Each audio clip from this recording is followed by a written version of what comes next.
Hello, everyone. Happy Wednesday. Yesterday I read chapter 2, and I asked you guys to think if you had to leave your house and you could only take 3 things with you. I asked you to turn and talk to somebody about what those 3 things were. So I hope you got to have that conversation.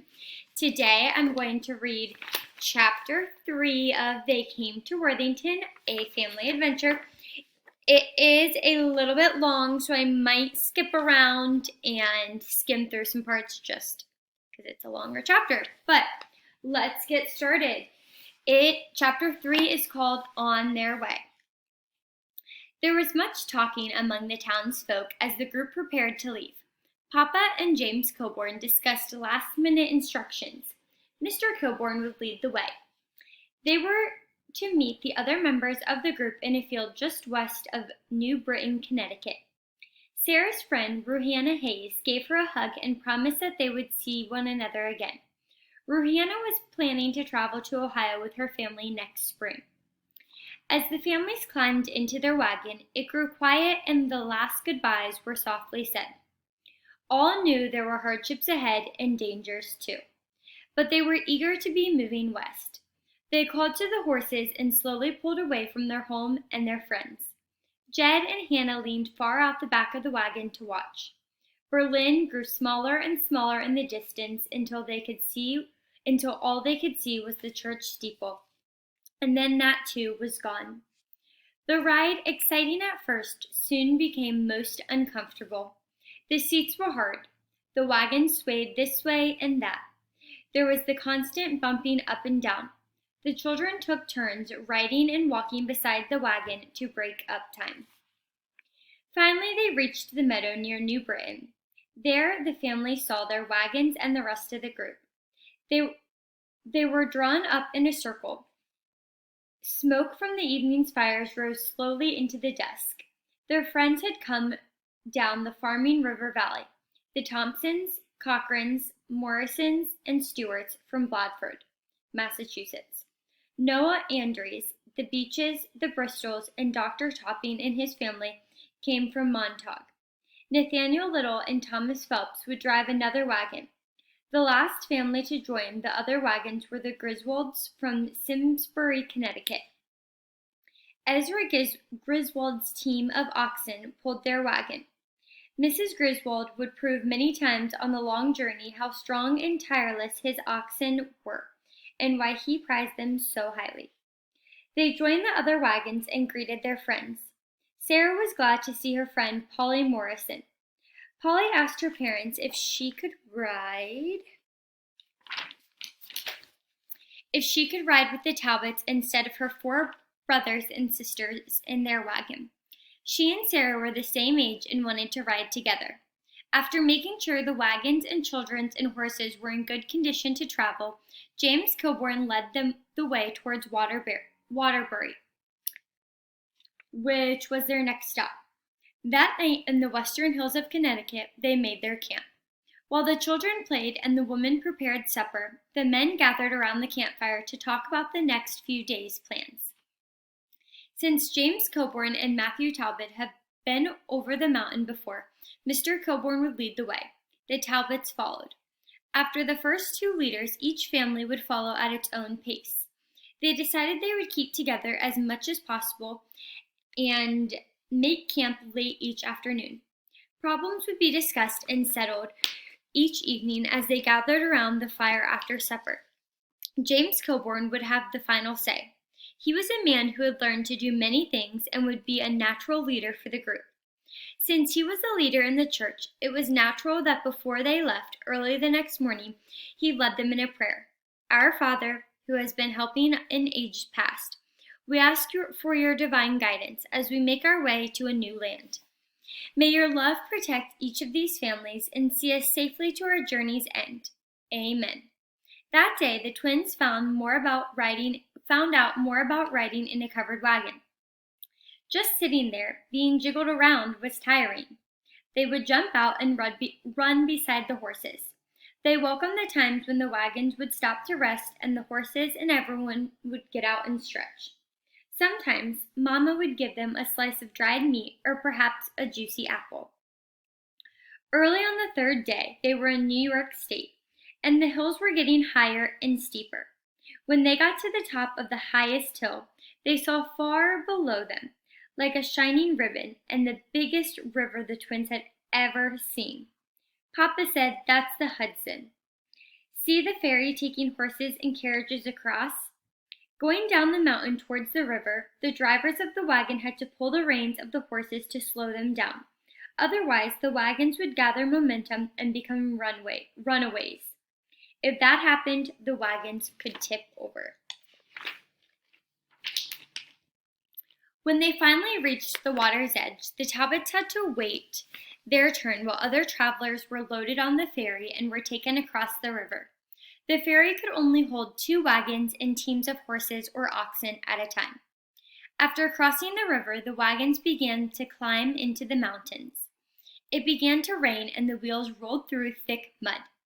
In one place, the horses could no longer move the wagon, and Papa and the other men had to get out of the wagons and push.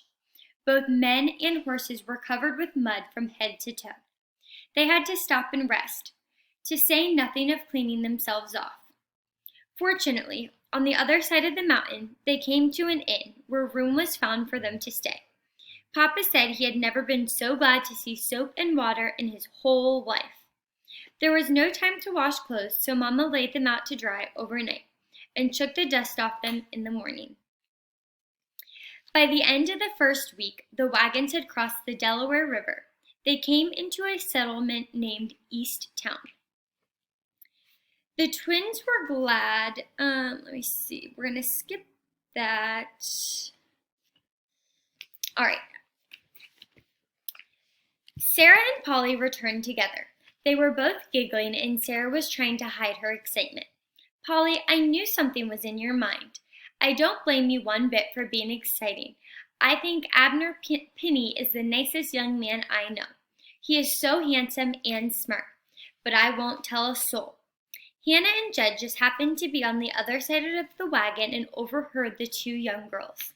They looked at each other, and Hannah squeezed Jed's arm. "Let's not say anything. Just pretend we didn't hear a thing.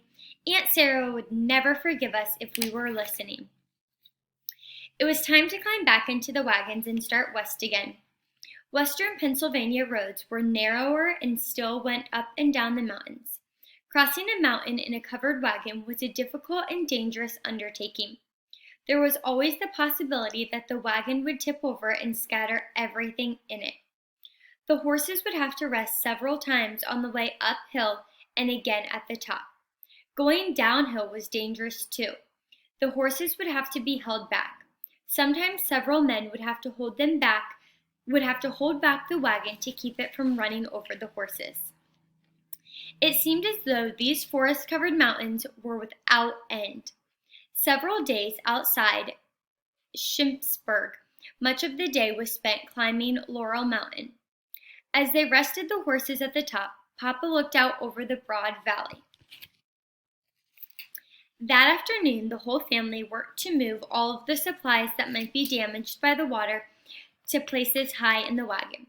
They put all the heavy things on the wagon floor so that it would not be top heavy and tip over in the water. Polly and Sarah insisted that the bundle that Polly had brought in the Shippensburg would be placed in the highest place, had bought in Shippensburg. The next morning, after they had eaten and the horses had been hitched, Papa asked the family to get in the back of the wagon. Mama, Sarah, and Polly seemed nervous. The twins, as usual, were ready for a new adventure.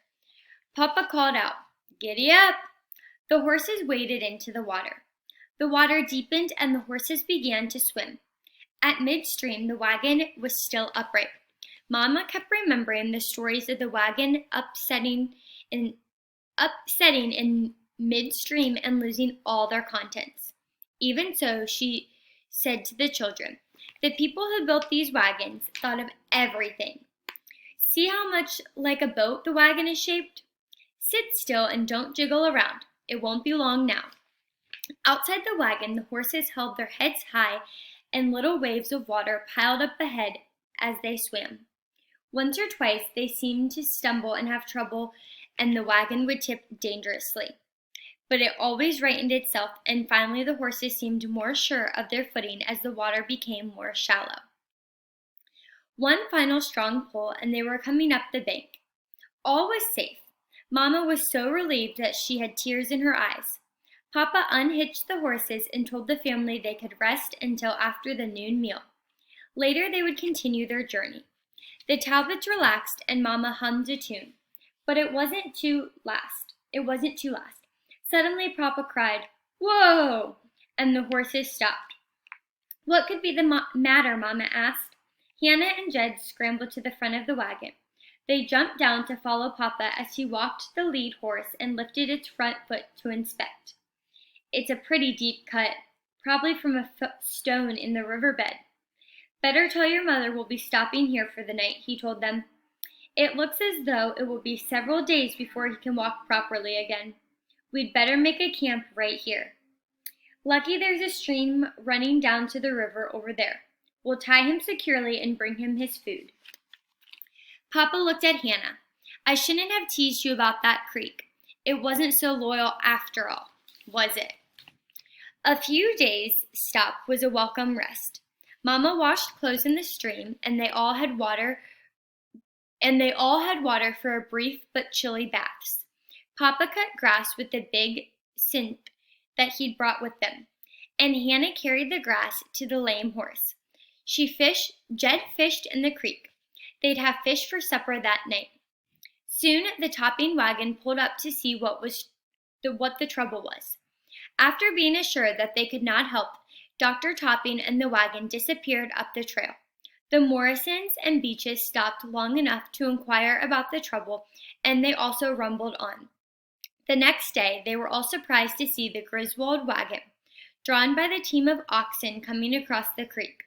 The oxen swam just like the horses had. "Well, look who's taken up residence in Pennsylvania Hills," Mr. Griswold laughed as he climbed down off the driver's seat. The Griswold children clambered out of the back of the wagon and ran with Hannah and Jed to the stream to get a drink of water. "I told you that horses are not rugged enough for travelers like us, Matt," said Mr. Griswold. "Why, we've passed 7 of our wagons along the way. The horses are not always pulling a muscle in their legs or stepping in holes. One of Nat Stewart's horses got into an oat bag the first night out of Shippensburg and got the colic. You should have seen him lying there kicking his legs. Horses just don't know when to stop eating, and I don't think they look much where they're going either." He patted Papa on the back.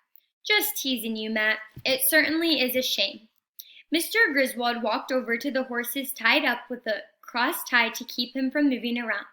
He picked up his injured foot to check it and nodded his head. "It looks as though you'll be ready to move on in a day or two," he said to Papa. "Is there anything that you need that I could lend you? Besides my oxen, that is." "No, thanks, Ezra. We'll be along in a day or two," Papa answered. Ezra Griswold summoned his family. "Come on back to the wagon. We've got some miles to cover before sundown." The Talbots watched the oxen move slowly away. "Day after tomorrow we go," Papa declared. Sure enough, when the time came, the horse's foot had healed and the journey began again. Everyone except Papa could walk beside the wagon until they were too tired from walking. Then they climbed on the wagon to ride until tired of the jostling. By now the hills were getting smaller. They weren't as low in Connecticut, but they were small in comparison to those unforgettable, monstrous green mountains in Pennsylvania. They were almost getting used to living on the trail. As much as possible anyway, Mama would say. All right, I am going to stop chapter 3 right there. Tomorrow, I will continue with chapter 3 and read chapter 4. Bye guys, have a good day.